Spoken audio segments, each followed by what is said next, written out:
తర్వాత హిందువులు ఎటువైపు అవుతున్నారు అనేది ఫస్ట్ క్వశ్చన్. తర్వాత శరద్ పవార్ రాజకీయ కురువృద్ధుడు, దాదాపు 4 దశాబ్దాలు 5 దశాబ్దాల నుంచి రాజకీయాల్లో ఉన్నాడు. కాంగ్రెస్ని ఎదిరించి సోనియా గాంధీ గారికి విదేశీ అనే దాని మీద ఎదిరించి వచ్చి పార్టీ పెట్టినాడు. అట్లాంటి పార్టీని చీల్చినారు. అతడు ఇప్పుడు చివరి ఎలక్షన్స్ శరద్ పవార్ గారికి. సో ఉద్ధవ్ ఠాకరే గారు, బాల్ ఠాకరే కొడుకు ఏదైతే ఉద్ధవ్ ఠాకరే గారు ఉన్నారో వాళ్ళు కాంగ్రెస్తో పనిచేయడం అనేది దారుణమైన విషయం. సో ఇవన్నీ అటు సైడ్ షిండే గారు ఒక మామూలు కుటుంబం నుంచి, ఒక ఆటో డ్రైవర్ నుంచి వచ్చి మహారాష్ట్ర ముఖ్యమంత్రి అయినారు. ఆ పక్కపంటే అజిత్ పవార్ గారు స్కాముల్లో ఉండి, ఆదర్శ స్కామ్లో ఉండి, తర్వాత ఇదే మోడీ గారు లాస్ట్ ఎలక్షన్స్ లో అజిత్ పవార్ గారిని చాలా రకాలుగా పెట్టినటువంటిది. ముస్లిమ్స్ ఏదైతే దావుద్ ఇబ్రాహింకు దగ్గరగా ఉన్నటువంటి నవాబ్ మాలిక్ కూడా అజిత్ పవార్ టికెట్ ఇచ్చినాడు ఇప్పుడు అసెంబ్లీలో. అంటే ఇక్కడ ఒక విధానాలు విధులు ఏది లేవు. అంటే ఎలక్షన్స్ అనేటువంటివి ఇప్పుడు చెప్పిన 6 పాయింట్లు 6 డిఫరెంట్ యాంగిల్స్ లో ఉన్నాయి. సో ఎవరు ఏం చేసినా ఇక్కడ క్యాలిక్యులేషన్ ప్రకారం అధికారం ఎవరు రావాలనే ప్రయత్నం చేస్తున్నారు. ఆ అధికారం రావడానికి చాలా రకాలైనటువంటి క్యాలిక్యులేషన్స్ ఉన్నాయి. సో దాంట్లో ఫస్ట్ వచ్చేసి ఏంటంటే యాంటీ ఇంక్యుంబెన్సీ అనేది, ప్రభుత్వ వ్యతిరేకత అనేది ఫస్ట్ పాయింట్. సెకండ్ పాయింట్ వచ్చేసి ఏంటంటే డైవర్షన్ పాలిటిక్స్ అనేటువంటి జరిగినాయి. డైవర్షన్ పాలిటిక్స్ అంటే ఇప్పుడు మీరు చూస్తున్నారు, మీరు అడుగుతున్నారు క్వశ్చన్, తెలుగు వాళ్ళు గెలిపిస్తారా, పవన్ కళ్యాణ్ గారి స్పీచ్ లో సనాతన ధర్మం డిస్కషన్స్ టాపిక్స్ ఏం లేవు. ఓన్లీ ఫస్ట్ హిందూ ఓట్ బ్యాంకును కన్సాలిడేటెడ్ చేయాలి. That is the only intention of the politicians. ఇక్కడ మన తెలుగు నుంచి వెళ్ళిన ఒకటి అదొకటి. మూడవది ఏంటంటే ఈ యాంటీ ఇంక్యుమెంట్స్ని హర్యానా లాగా ఏ విధంగా ఓటుగా మలుచుకోవాలనేది BJP doing very good experiment now. నాకు తెలిసినంత వరకు సక్సెస్ అవుతుంది మాకున్న అనాలిసిస్ ప్రకారం. సేమ్ హర్యానా ఫార్ములా ఇక్కడ ఇంప్లిమెంట్ అవుతుంది. అంటే poll management, micro management, social engineering, election administration అనేది ప్రతి కాన్స్టిట్యున్సీకి వాళ్ళు చేస్తున్నారు. సో ఇవన్నీ చూసుకున్నట్లయితే ఫస్ట్ ఆఫ్ ఆల్ మనం సీట్లు ఎట్లయితే డిస్ట్రిబ్యూషన్ అయిందో అక్కడే సగం తేలిపోయింది. ఇప్పుడు మనకు బీజేపీ లాస్ట్ ఎలక్షన్స్లో 100 సీట్లు 150 సీట్లు పోటీ చేసింది. ఇప్పుడు 150 సీట్లు పోటీ చేస్తుంది. షిండే గారు 88, 91 సీట్లు పోటీ చేస్తున్నారు. కొన్ని ప్లేసులలో స్నేహపూర్ పోటీ ఉంది. అజిత్ పవార్ గారికి 55 సీట్లు ఇచ్చినారు. అసలు మామూలుగా ఎన్సీపీ చేసే పోటీయే 80 ఉంటుంది. అట్లాంటిది అక్కడ ఒక 55, ఇక్కడ శరద్ పవార్ గారు ఒక 100, 90, అంటే 150 సీట్లు. ఇక్కడ మీకు కొత్తగా జరిగింది ఏంటంటే రాజకీయ నాయకులకు పోటీ చేసే అవకాశం వచ్చింది ఇట్లా పార్టీ చీలిపోవడం వల్ల. అంటే ఇది ఒక మంచి పరిణామం. ఏంటంటే కొంతమంది కొత్త అవకాశం రాని వాళ్ళు, ఇదివరకు 3 పార్టీలు ఉండేవి, కాంగ్రెస్, బీజేపీ, శివసేన, తర్వాత ఎన్సీపీ 4 ఉండేవి. ఇప్పుడు ఎన్నైనా ఇంకొక 2 పార్టీలు చీలిపోవడం వల్ల ఎక్కువైనాయి. సో దాంట్లో కొంత రాజకీయ పునరావాసం అంటే ఆపర్చునిటీస్ అనేది దొరికింది. సో ఇక్కడ చూసినట్లయితే షిండే ఒక పనితనానికి మాత్రం ఒక 30 to 35 మార్క్స్ అనేది మాకు వచ్చింది రిజల్ట్. అంటే ఆయన ఒక పర్ఫార్మెన్స్ అంటే అగ్రెసివ్నెస్ కానీ, థింకింగ్ కానీ, లేకపోతే డిసిషన్ మేకింగ్ కానీ వచ్చింది. లాస్ట్ పార్లమెంట్ ఎలక్షన్లో ఏదైతే ఉందో అది మోడీ గారికి వచ్చినటువంటి యాంటీ ఇంక్యుంబెంట్స్. అది పార్లమెంట్ ఎలక్షన్స్ మీరు చూసినట్టయితే పార్లమెంటు భారతదేశం మొత్తం కూడా ఒకే రకంగా రెస్పాండ్ అయింది. ఇది మహారాష్ట్ర గవర్నమెంట్ మీద వచ్చినటువంటి యాంటీ ఇంక్యుంబెంట్స్ అని వీళ్ళు అనుకుంటున్నారు. అక్కడ కాంగ్రెస్ కు హైయెస్ట్ సీట్స్ వచ్చినాయి, ఇంతవరకు ఎప్పుడు రాలేదు, 13 సీట్లు వచ్చినాయి. సో ఇవన్నీ అంటే ఇప్పుడు మనం అనుకునేది ఏంటంటే దానిని బట్టి ఈ అసెంబ్లీ ఎలక్షన్స్ రిజల్ట్స్ ని ఎక్స్పెక్ట్ చేస్తే చాలా తప్పు అవుద్ది. అది అప్పుడు వచ్చిన రిజల్ట్ అనేది మోడీ గారికి రాహుల్ గాంధీకి మధ్యలో జరిగినటువంటి, అంటే కాంగ్రెసా లేకపోతే బీజేపీ గవర్నమెంట్ అనేటువంటి పార్లమెంట్ ఎలక్షన్లో వచ్చినటువంటి యాంటీ ఇంక్యుమెంట్స్, అప్పుడు మహారాష్ట్ర గవర్నమెంట్ మీద వచ్చినటువంటి వ్యతిరేకత వచ్చిన సీట్లు కావాలి. దాంట్లో వాస్తవానికి పార్లమెంట్ సీట్లు కోల్పోయింది, బీజేపీకి గణనీయంగా కోల్పోయింది. విదర్భ, పశ్చిమ మహారాష్ట్ర, వెస్టర్న్ మహారాష్ట్ర, విదర్భ అండ్ మరాఠీ వాళ్ళది, ఆ 3 ప్లేసులు చాలా ఇంపార్టెంట్, మత్వాడ. సో దీంట్లో ఒక 188 ప్లేసులు ఉంటాయండి. సో విదర్భ అనేది హార్ట్ ఆఫ్ ద బీజేపీ. అట్లాంటిది వాళ్ళకు మరీ లీస్ట్ వచ్చింది, మరీ హైయెస్ట్ కాంగ్రెస్కి వచ్చింది. సో అది చూసినట్లయితే విదర్భ అనేది దేవేంద్ర ఫడ్నవీస్ గారి సొంత జిల్లా, ఆ రీజియన్. మనం ఇట్లా ఆంధ్ర, తెలంగాణ, తర్వాత రాయలసీమ ఎట్లా అంటామో మహారాష్ట్రలో అట్లాంటి జోన్లు 6 ఉన్నాయి. అట్లాంటిది కొంకన్ అదొకటి, తర్వాత ముంబై ఒకటి, తానే ఒకటి, ఇట్లాంటి 6 ప్లేసులు ఉంటాయి. ఒక్కొక్క పర్ఫార్మెన్స్లో ఎవరు చేస్తున్నారు దాని మీద తీసుకుంటే మనకు మీరు అనుకున్నంత కష్టమేం కాదు, వచ్చేస్తుంది నిర్ణయం. చెప్పొచ్చు మనం చివరి ఈ డిబేట్ ఎండింగ్ లో మనం చెప్పగలుగుతాం ఏంటిది అనేది. అది మేబీ రైట్ అయినా రాంగ్ అయినా కానీ సాహసం చేద్దాం. ఎండ్ వరకు ఆ సస్పెన్స్ మెయింటైన్ చేస్తారు. సస్పెన్స్ అని కాదు, ఇదంతా తెలిస్తేనే తెలియగలదు, అది అర్థం. అంటే క్యాజువల్గా ఈ మహారాష్ట్ర పాలిటిక్స్ ఇప్పుడున్న వాళ్ళకి మామూలుగా అర్థం కావు. అంటే చెప్పినా కానీ అసలు ఎటు నుంచి ఎటుపోతున్నారో అర్థం కాని విషయం. ఎందుకంటే గుర్తులు వాళ్ళకి వెళ్ళినాయి. షిండే గారికి గుర్తు వెళ్ళింది, తర్వాత అజిత్ పవార్ గారికి గుర్తు వెళ్ళింది. అసలు పార్టీని స్థాపించింది శరద్ పవార్ గారు, అసలు దీన్ని వాళ్ళ నాన్నగారు స్థాపించింది ఉద్ధవ్ గారు. ఈ గుర్తులు అక్కడికి వెళ్ళినాయి. సో ఇట్లా తీసుకుంటే చాలా విషయాలు ఉంటాయి.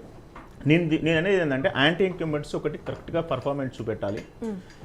సెకండ్ ఏంటంటే గేమ్ చేంజర్ చెప్తున్నా. ఈ ఓట్ల మధ్యలో చీలిక అనేది అవుతుందో అది కూడా పర్ఫెక్ట్గా ఉండాలి, అంటే పర్ఫెక్ట్గా చూపెడుతుంది ఈ రెబల్స్ అనేటువంటిది. మూడోది ఏంటంటే లడికి యోజన అనే ఒక స్కీమ్ పెట్టింది, లాడ్లీ. సో అంటే మహారాష్ట్ర యోజన, అదంటే మహారాష్ట్ర స్కీమ్ని ఇక్కడ కాపీ కొట్టినారు. ఎప్పుడైతే పార్లమెంట్ ఎలక్షన్స్ లో మొత్తం కంప్లీట్ గా యాంటీ ఇన్కంబెంట్స్ రిజల్ట్ వచ్చిందో మీరు చూడండి, 15 రోజుల లోపునే ఈ పథకాన్ని ప్రవేశపెట్టినారు. పెట్టి దానిలో ఎలాంటి ఇబ్బందులు లేకుండా 5 నెలల నుంచి విరివిగా అంటే 2,50,00,000 అంటే మహారాష్ట్ర ఓటర్లు వచ్చేసి 9,50,00,000 అండి. దాంట్లో 4,60,00,000 పురుషులు మహిళలు సమానంగా ఉన్నారు. అంటే మనం స్ప్లిట్ చేసుకుంటూ వస్తే అందులో ఈ పథకం అందేది 2,50,00,000 మంది. ఇది దిస్ ఇస్ ఎ వెరీ 30,00,000 అంటే వెరీ బిగ్ చేంజ్ ఏంటంటే ఈ పథకం. అంటే లేడీస్ అంతా అటువైపే ఉంటారా ఈ పథకం ద్వారా లబ్ధి పొందుతున్నారు కాబట్టి? లేడీస్ అటువైపు ఉంటారు అని నేను చెప్పను, కానీ ప్రతి నియోజకవర్గానికి అప్రాక్సిమేట్లీ 20 నుంచి 30,000 మందికి ఈ పథకం అందుతుంది. కానీ కాంగ్రెస్ పార్టీ కూడా అదే దాన్ని కంటిన్యూ చేస్తాం, 3,000 కి పెంచుతామని చెప్పారు కదా. ప్రభుత్వ పథకాలు ఇప్పుడు ఏదైతే సంకల్ప పత్రాన్ని బీజేపీ పెట్టినా స్కీములను నమ్మే పరిస్థితి లేదు. ఏ రాజకీయ పార్టీ పెట్టిన స్కీమ్స్ ను ఇదివరకు పింఛన్ 1000 పెంచుతా, రాజశేఖర రెడ్డి గారి టైంలో 250 ఉండేనండి పింఛన్. దానికి కేసీఆర్ గారు 2,000 చేసినారు, ఇప్పుడు 4,000 అన్నారు. ఇంకా 10,000 అంటే ఎవరు నమ్మరు, అసలు లేవు డబ్బులు. ఆల్రెడీ మహారాష్ట్ర 7 లక్షల కోట్ల డెఫిసిట్ లో ఉంది. ఇప్పుడు వచ్చే పథకాలు ఇంప్లిమెంట్ చేయాలంటే అసలు మొత్తం రిజర్వ్ బ్యాంక్ కూడా సరిపోదు. అట్లాంటి సిచ్యువేషన్లో ప్రజలకు కూడా అర్థమైంది ఏంటంటే ఈ పథకాలు ఎప్పుడైనా మీరు పథకాల గురించి డిస్కస్ చేయంగా చూసినారా? కరెంట్ ఇష్యూస్ మీద డిస్కస్ చేస్తారు. ఎవరు గెలుస్తారో, ఎందుకు గెలుస్తారో, ఎట్లా గెలిస్తే ఎట్లుంటారని చూస్తున్నారు తప్ప ప్రజలు కూడా నాకు ఇది కావాలి, నాకు 5,000 కావాలి, 10,000 కావాలని ఆలోచించే పరిస్థితులు లేరు. కాకపోతే ఈ 1,500 అనేది అయితే 5 నెలల నుంచి ఎలాంటి ప్రాబ్లం లేకుండా అయిందనేది మా సర్వేలో ఏంటంటే ఒక 10% ఇన్ఫ్లుయెన్స్ చూపెడుతుంది గేమ్ చేంజర్లో. ఏదైతే యాంటీ ఇన్కంబెన్సీ ఉన్నదో రైతుల ఆత్మహత్యలు ఉన్నాయి. మహారాష్ట్ర అనేది richest place, richest capital city ఇండియాలో ఉన్న రెవెన్యూ జనరేట్ అయితే, కానీ రైతుల ఆత్మహత్యలు కూడా ఎక్కువనే ఉంటాయి. సో అన్ఎంప్లాయ్మెంట్ ఉంది, రైతుల ఆత్మహత్యలు ఉన్నాయి, తర్వాత అక్కడ ఇన్ఫ్లేషన్ ధరల పెరుగుదల ఉన్నాయి. ఇవన్నీ జనరల్గా జరిగేటివి అన్నీ ఉన్నాయి అక్కడ హైయెస్ట్గా. ఇది ఏదైతే ఉందో దీన్ని ఎట్లా డైవర్షన్ చేయాలి అనేటువంటి దానికి BJP is doing a master plan, same Haryana లాగా. కాబట్టి అది ఎంతవరకు సక్సెస్ అవుతుంది అంటే నాకు తెలిసినంతవరకు సక్సెస్ అవుతుంది. ఎందుకోసం అంటే నేను క్లియర్గా చెప్పగలుగుతాను. 2024 పార్లమెంట్లో మీరు జాగ్రత్త అయిన 2024 పార్లమెంట్లో మనకు అసెంబ్లీలో వచ్చినటువంటి మెజారిటీస్ ఉన్నాయి కదా, అది 128 మెజారిటీ ఇది మహాయుతికి వచ్చింది, 158 ఎంబీఏకి వచ్చింది మహావికాస్ అఘాడి. అంత యాంటీ ఇన్కంబెంట్స్ లో మీరు పార్లమెంట్ సీట్లు వదిలేసేయండి. 13 కాంగ్రెస్ గెలిచింది, 9 ఇది గెలిచింది. వాళ్ళకి మధ్యలో తేడా ఏంటంటే 20 కాన్స్టిట్యున్సీస్ తేడా ఉన్నాయి. అందులో 5,000 కంటే మెజారిటీ తక్కువ ఉన్న నియోజకవర్గాలు ఒక 30 ఉన్నాయి. ఓట్ల పర్సంటేజ్ 0.5% ఉంది. అంటే అంత పెద్ద గాలిలో, అంటే మీరు అంటారు పార్లమెంట్ ఎలక్షన్స్ పట్టించుకోవద్దు కదా అంటే, నెంబర్ వైజ్ పట్టించుకోవద్దు, అసెంబ్లీలో వచ్చిన మెజారిటీని పట్టించుకోవచ్చు. ఎగ్జాంపుల్ ఇప్పుడు ఒక హైదరాబాద్ ఉంది, హైదరాబాద్లో 5 లక్షల మెజారిటీతో గెలిచింది అనుకోండి సమ్ ఎక్స్%. అందులో 10 కాన్స్టిట్యూన్స్లో 5 బ్రహ్మాండమైన మెజారిటీ వచ్చినాయి అనుకోండి, లక్ష మెజారిటీ వచ్చినాయి అనుకోండి, డెఫినెట్గా అది అసెంబ్లీలో ఫలితం చూపెడుతుంది. అది ఖచ్చితమైన స్ట్రాటజీ. అట్లా ఈ 128 నియోజకవర్గాల్లో ఎంబీఏ ఉంది, 158 నియోజకవర్గాల్లో మహావికాస్ అఘాడి ఉంది, 125లో మహాయుతి ఉంది. సో 5,000 మెజారిటీ కంటే తక్కువనే 30 ఉన్నాయి. సో ఇది మ్యానిపులేట్ చేయగలిగితే, దీంట్లో మ్యానిపులేట్ కావాల్సింది ఎక్కడ అంటే విదర్భను మేము దగ్గర నుంచి అబ్జర్వ్ చేస్తే దాదాపు ఒక 10 సీట్లు పెరగబోతుంది. ఎవరికి? మహాయుతికి. సో ఇంకొక 10 సీట్లు ఈ షేరింగ్లను అక్కడెక్కడ వస్తుంది. అంటే దాదాపుగా నాకు తెలిసినంత వరకు ఈ ప్రతిసారి పార్లమెంట్ అసెంబ్లీ ఎలక్షన్స్ లో ఇతరులు ఒక 15 నుంచి 20 మంది వచ్చేటోళ్ళు. ఈసారి ఇతరుల సంఖ్య కొద్దిగా తగ్గబోతుంది. మహానిర్మాణ్ సేన్, మహారాష్ట్ర నవనిర్మాణ్ సేన్, బాల్ ఠాక్రే అల్లుడు పార్టీ, తర్వాత ప్రకాష్ అంబేద్కర్ మనవడు ఉన్నటువంటి పార్టీ ఒకటి, తర్వాత బీబీఏ బహుజన్ వంచిత్ అఘాడి, తర్వాత మూడోది మరాఠా ఫ్రంట్ అని ఒకటి ఉంది. మరాఠా ఫ్రంట్ ఒకటి ఉంది. తర్వాత ఇంకో అన్నిటికంటే ముఖ్యమైనది ఏంటంటే మన పాత బస్తీ పార్టీ. ఈ 3 పార్టీలు ప్రభావం చూపెడుతున్నాయి. ఈ 3 పార్టీలు ఎట్లా స్ప్లిట్ చేస్తాయి అనే దాని మీద కొన్ని ఫలితం తేలబోతుంది. అయితే దీంట్లో ఈ యాంటీ ఇంకంబెంట్స్ని, ఈ ధరలను, పెరుగుదలను, ఇదంతా దాన్ని బీజేపీ కంట్రోల్ చేసేందుకు ఒకటి పోల్ మేనేజ్మెంట్ చేస్తుంది. సెకండ్ ఇంకోటి ఏంటంటే ఆర్ఎస్ఎస్ వాళ్ళు, తర్వాత ఈ స్వయం సంఘ్ కార్యకర్తలు కదా, దాదాపు హర్యానాలో అయితే ఎట్లా కష్టపడరు అంతకంటే రెట్టింపు కష్టపడుతున్నారు door to door. Okay, plus అంటే బీజేపీ కష్టపడినంత కాంగ్రెస్ కష్టపడట్లేదా? కాంగ్రెస్ అంటే మహావికాస్ అగాడి కష్టపడుతుందండి. కష్టపడడానికి ఎలక్షన్లో పోటీ, మేము చాలాసార్లు మనం అదే డిస్కస్ చేసినాం. ఎలక్షన్లో కష్టపడితే గెలవరు, ఎలక్షన్లో స్ట్రాటజీతో పోతేనే గెలుస్తారు. ఇప్పుడు ఎగ్జాంపుల్ ఒక ఎగ్జాంపుల్ చెప్పగలుగుతాను. ధూలే అనే పార్లమెంట్ కాన్స్టిట్యున్సీలో last time Congress party BJP party హోరాహోరు పోరు జరిగిందండి. 5 కాన్స్టిట్యున్సీస్లో ఎవరైతే బీజేపీ ఉన్నారో 150,000 మెజార్టీ వచ్చింది. ఆరోది ఎప్పుడైతే ఇప్పినారో మాల్గాన్ అనే ఒక ప్రాంతంది ఇప్పేసరికి మొత్తం కంప్లీట్గా 2,20,000 దాంట్లో 160,000 యునానిమస్గా పడ్డాయి. ఇప్పుడు మీకు 1,60,000 మెజార్టీ వచ్చిందంటే మీ మనసులో ఏముంటుంది? మీరు విన్ అవుతారా, ఓడిపోతారా? 5,000, 10,000 అంటే వేరే విషయం. 1,60,000 మెజార్టీ కూడా దాటేసుకొని పోయి 3,000 ఓట్లతో ఓడిపోయినారు. సో అంటే ఎవరు గెస్ చేయని ఫలితము జరిగింది. లాస్ట్ ఎలక్షన్ లో ఫలితం కాదు, అసలు సంబంధం లేకుండా సీఎం ఎవరవుతారు అనే విషయం దగ్గర తేడా వచ్చి, అంటే ఇప్పుడు మనం ఏంటంటే ఇది చిన్న సమయం, కూటమి గెలిచింది. ఈ చిన్న సమయం కాబట్టి మనం మాక్సిమం అన్ని స్టాటిస్టిక్స్ కవర్ చేసేందుకు ఇంకోటి క్యాస్ట్ స్టాటిస్టిక్స్ చాలా ఇంపార్టెంట్. ఇప్పుడు మనకి 50% రిజర్వేషన్ ఓబీసీలు ఉన్నారు, 10-12% మరాఠా వాళ్ళు ఉన్నారు, తర్వాత 10-12% వచ్చేసి ముస్లిమ్స్ ఉన్నారు, 10-12% వచ్చేసి ఎస్సీలు ఉన్నారు, ఎస్టీలు ఉన్నారు 10%. దీంట్లో మనం చూసుకున్నట్లయితే ఈ క్యాస్టులలో ఎవరెవరికి మద్దతు ఉందంటే ఓబీసీలలో హయ్యర్ ఎవరైతే అప్పర్ ఓబీసీలు వచ్చేసి బీజేపీ వైపు మొగ్గు చూపుతున్నారు, ఎస్టీలు కాంగ్రెస్ వైపు మొగ్గు చూపుతున్నారు, మరాఠాలు 50-50 ఉన్నారు. షిండే గారు మరాఠీ ముఖ్యమంత్రి మావోడ్ అనే ఒక ఫీలింగ్తోని కొంతవరకు ఓటు పోలరైజేషన్ బీజేపీ వైపు కూడా ఉంది, మహాయుతి వైపు కూడా ఉంది, ఇంకొక 5% రిమైనింగ్ ఉంది. అంటే అక్కడ స్ప్లిట్ అయిపోయింది ఓటు. బ్రాహ్మిన్స్, ఉన్నత క్యాస్ట్లందరూ దాదాపుగా బీజేపీ వైపు అంటే మహాయుతి వైపే ఉన్నారు. అంటే క్యాస్టు, రిలీజియను, చీలిక, డిస్ట్రిబ్యూషను, ఇంకా చెప్పాలనుకుంటే 1,00,000 ఉన్నాయండి ఒక ఓటుతో సహా. ఇప్పుడు మీరు చూడండి, మేము అబ్జర్వ్ చేసింది, మా టీం మెంబర్ ఒకటి చెప్తున్నారు, ప్రతి హోటల్ బుక్ అయిపోయింది ఈరోజు, రేపు, ఎల్లుండి. అరబ్ నుంచి, దుబాయ్ నుంచి, అమెరికా నుంచి, అంటే ప్రతి ఓటు కౌంట్ అవుతుంది. అంటే దాదాపుగా నాకు తెలిసినంత వరకు ప్రతిసారి 60 నుంచి 65 మధ్యలో ఓట్ పోలింగ్ జరుగుతుంది, టర్న్అవుట్. ఈసారి నాకు తెలిసి 65 to 70 మధ్యలో జరుగుతుంది. అంటే 9 కోట్ల ఓట్లలో 10 కోట్ల ఓట్లలో అనుకోండి 7 కోట్లు, 7 కోట్లలో 2.5 కోట్లు ఇప్పుడు మనం చెప్పిన పథకం వాళ్ళు ఉన్నారు. ఇట్లా మనం క్యాలిక్యులేట్ చేసుకుంటూ పోతే ఆ 10%ని వదిలేసినాం అనుకోండి. ఈ మహాయుతి వాళ్ళు ఎంత చేశారంటే ముస్లింను ఆకట్టుకుంటానికి కూడా చాలా ప్రయోగాలు చేసినారు, కానీ అది వర్కౌట్ కాల.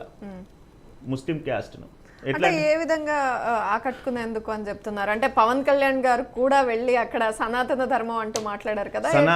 ఆల్రెడీ ఒకటండి, సనాతన ధర్మం అంటే హిందువులు అంటే ముస్లిమ్స్ అంటే ఓట్లు పడవు, అర్థమైంది?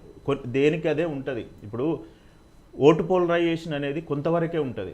ఇప్పుడు మీరు ఆల్రెడీ అక్కడ డిసైడ్ అయిపోయినారు ఓటర్లు. ఇటు సైడ్ ఆర్ఎస్ఎస్ వాళ్ళు తిరుగుతున్నారు, ఇటు సైడ్ ఉలెమా బోర్డు వాళ్ళు తిరుగుతున్నారు, ముస్లిం సంఘాలు. ఎవరి ప్రయత్నాలు వాళ్ళు చేస్తున్నారు. ఇప్పుడు బిష్ణు చేతు గ్యాంగ్లో ఒక అతను చనిపోయినాడు కదా, ఎన్సీపీ బాబా సిద్దికి, అధికార లాంఛనాలతో చేసినారు. ఏది అక్కడ షిండే గారు ఒక ప్రయోగం చేసినారు, అది కాదు రాజ్యాంగ వ్యవస్థ. రెండవది ఏంటంటే మదర్సాలో ఉన్న టీచర్లకు దాదాపు 6,000-8,000 ఉంటే దాదాపు కొన్ని సంవత్సరాల నుంచి ఉన్నదాన్ని వీళ్ళు ఇప్పుడు 16,000-18,000 చేసినారు. అంటే ఎంతో కొంత హానెస్ట్గా ఒక ఫలం అందిన వాళ్ళు ఒక డైవర్షన్ జరుగుతుంది అనేది తెలుసు. అట్లనే బోర్డు ఏదైతే ఉందో మైనారిటీ బోర్డుకు 600 నుంచి 1,200 కోట్లు డబ్బులు చేసినారు ఫండ్. సో ప్రతిదీ కూడా ఏది జరిగినా రాజకీయంగానే జరుగుతుంది. అంటే ఇట్లా ముస్లిం ఓటును పోలరైజ్ చేసేందుకు ప్రయత్నం చేయడము, హిందూ ఓటర్లను పోలరైజ్ చేసేందుకు మనం చూస్తున్నాం కదా. 2 బాటంగతో కాటంగ అంటే కలిసిమెలిసి ఉంటే మోడీ గారిని కదా, మేఘాయతో సబ్కా అంటే నిలబడితే గెలుస్తామని చెప్పేసి పెడుతున్నారు. అవన్నీ ఏంటి అంటే హిందూ ఓటుని స్ప్లిట్ కాకుండా చూడడం. ఇవన్నీ చూసినట్లయితే ఎంత క్యాలిక్యులేషన్ చేస్తే డాష్ బోర్డు మనకి ఇచ్చే రిజల్ట్ ఏంటంటే ఇతరులకు వచ్చేసి ఒక 10 to 15 ఓట్స్ మెజారిటీస్ వస్తాయి ఇతరులు, ఏఎంఎం కానీ మహారాష్ట్ర నవనిర్మాణ సేన కానీ, తర్వాత ఇంకా ఎవరైనా చిన్న చిన్న రెబల్స్ కానీ ఎవరైనా కానీ ఒక 10 to 15 వస్తే వాళ్ళ ఓటు పర్సెంటేజ్ 15 ఉంటుంది. 45% ఓటు ఎవరు వస్తారో వాళ్ళు గెలుస్తారండి. 45% ఎవరు అంటే నాకు తెలిసి 2-3% పోలరైజేషన్ వస్తే ఇప్పుడున్న పరిస్థితుల్లో గెలవగలుగుతారు. దానికోసమే ఇది మహాయుద్ధం జరుగుతుంది. ఆ 2-3 ఓటు పర్సెంటేజ్ ఎవరైతే పోల్ మేనేజ్మెంట్ సరిగ్గా చేస్తారో వాళ్ళు గెలుస్తారు. నాకు తెలిసినంత వరకు విదర్భ తర్వాత ఈ కొన్ని ప్లేసుల్లో ముంబైలో శివసేన రాయించగలదు. అన్నిటికంటే వరెస్ట్ పాయింట్ ఏంటంటే మహాయుతికి ఒక డిసడ్వాంటేజ్ ఏంటంటే అజిత్ పవార్ గారికి 59 సీట్లు ఇచ్చినారు. ఆయన 35 సీట్లు వాళ్ళ పాత వాళ్ళకే ఇచ్చుకున్నారు. దానిలో చాలా అంటింకెంబెన్సీ ఉంది. ఎవరైతే అక్కడ పాతసారి సెకండ్ ప్లేస్లో ఉన్న వాళ్ళు బీజేపీ వాళ్ళు అందరూ వెళ్ళి శరద్ పవార్ దగ్గర టికెట్ తెచ్చుకొని వాళ్ళు గెలవబోతున్నారు. అర్థమైంది కదా. సో ఇట్లా ఈ డిఫరెంట్ ఒక్కొక్క క్యాండిడేట్ చూస్తే వాడు ఒక దగ్గర శరద్ పవార్ దగ్గర ఎన్సీపీలో ఉన్నారు, ఒక రోజు అజిత్ పవార్ దగ్గర ఉన్నారు. ఇట్లా అన్ని క్యాలిక్యులేట్ చేయడం చాలా కష్టం. కాకపోతే ఆ ఒక్కొక్క పర్సన్ ఒక్కొక్క నియోజకవర్గాన్ని కొంతమందిని ఏం చేసిందంటే ఇక్కడ ప్లేస్ లేక వేరే దగ్గర అకామిడేట్ చేసినారు. తర్వాత ఒక party example Congress versus BJP 75%లో కొట్లాడుతుంది 75 సీట్లలో. అందులో ఎవరు టగ్ ఆఫ్ వార్ ఇస్తారో అసెంబ్లీ లెవెల్లో అనేది కూడా మనం చూడాలి. ఇవన్నీ కలిసి నాకు తెలిసినంత వరకు ఈ ఎవరైతే విదర్భ కనుక రికవర్ అయ్యి తర్వాత పోల్ మేనేజ్మెంట్ కనుక సరిగా జరిగి తర్వాత ఈ ఏవైతే మనం చెప్పుకున్న పథకాలు కనుక ఇంప్లిమెంట్ అయితే మహాయుతికి కొంచెం ఆధిక్యంలో ఉంటుంది. ఒకవేళ లేకపోయినా ఇప్పుడు ఉన్నటువంటి సీట్లలో 30 సీట్లు ఎక్కువ వస్తేనే 145 మ్యాజిక్ ఫిగర్ కదండి. 145 కంటే 30 సీట్లు ఎక్కువ వస్తేనే గవర్నమెంట్ స్టేబుల్గా ఉంటుంది. ఒకవేళ నేను 146 వచ్చినాయి కదా అని సంతోషంగా ఉండే పరిస్థితి లేదు ఇప్పుడు మహారాష్ట్ర. లాస్ట్ టైం జరిగిన సీన్లే లాస్ట్ టైం కాదు, లాస్ట్ టైం అప్పుడు 3 ఉండే, ఇప్పుడు ఇంకా 6 అయిపోయినారు. సో ఈ 30 సీట్లు ఎవరికైతే ఎక్కువ ఉంటుందో వాళ్ళే స్టేబుల్గా. చిన్న ఎగ్జాంపుల్ చెప్తాను, ముగిస్తాను. శరద్ పవార్ గారికి హైయెస్ట్ సీట్లు వస్తాయండి, స్ట్రైక్ రేట్ ఉంది ఆయనకు. అంటే తక్కువ సీట్లలో ఎక్కువ సీట్లు వస్తాయి. 90లో దాదాపు 50 సీట్లు వస్తుంది. ఉద్ధవ్ ఠాకరే గారికి తక్కువ వస్తాయి. ముఖ్యమంత్రి ఎవరికి ఇవ్వాలి అనుకోండి, ఉద్ధవ్ ఠాకరే గారికి ఇచ్చారనుకోండి. శరద్ పవార్ లాస్ట్ ఎలక్షన్స్ ఆటోమేటిక్గా ఇక్కడ కూటమికి రావద్దంటే ఎవరినొకరిని పిలిచి ఇచ్చేస్తారు. సో ఇది అన్స్టేబుల్, మళ్ళీ అన్స్టేబుల్గానే ఉంటుంది గవర్నమెంట్ అనేది. సో ఏదైనా వేవ్ వచ్చి ఇది అంత ఎందుకు ఈ కొట్లాటలు ఎందుకని ప్రజలు కనుక ఒక స్టేబుల్ వైపు చూసిరు అనుకోండి, మీరు ఎక్స్పెక్ట్ చేయండి ఫలితాలు వస్తాయి. ఈ కొట్లాటలు వద్దు మనకు, ఫస్ట్ దీన్ని డిసైడ్. అప్పుడు 2 శివసేనలు ఒకటైతే, 2 ఎన్సీపీలు ఒకటైతే, మళ్ళీ అన్ని కూటములు ఒకటైతే మీ ఎలక్షన్స్ తర్వాత ఈ కూటములు ఉండవు. ఓహో, ఇది కొత్త విషయం చెప్తున్నారు. ఎలక్షన్ తర్వాత కూటములనే ఉండవు. అంటే ఎప్పుడు ఒకవేళ 30 సీట్ల మెజారిటీ కంటే అంటే 145 + 30 175 కనుక దాటకపోతే స్టేబుల్ గవర్నమెంట్ ఉండదు. రోజు 6 నెలలకు ఒకసారి 1 ఇయర్కి ఒకసారి ఎక్స్పెక్ట్ చేయని చేంజెస్ వస్తూ ఉంటాయి. సో ఇది ఇప్పుడున్న వరకు మాకు వచ్చిన అనాలిసిస్. రైట్. వెంకట్ నాయక్ గారు, కాంగ్రెస్ పరిస్థితి అంటే మహావికాస్ అఘాడి పరిస్థితి ఏంటి? అక్కడ కాన్ఫిడెంట్గా ఉన్నారా? ఇప్పుడే సార్ అన్ని చెప్పేశారు.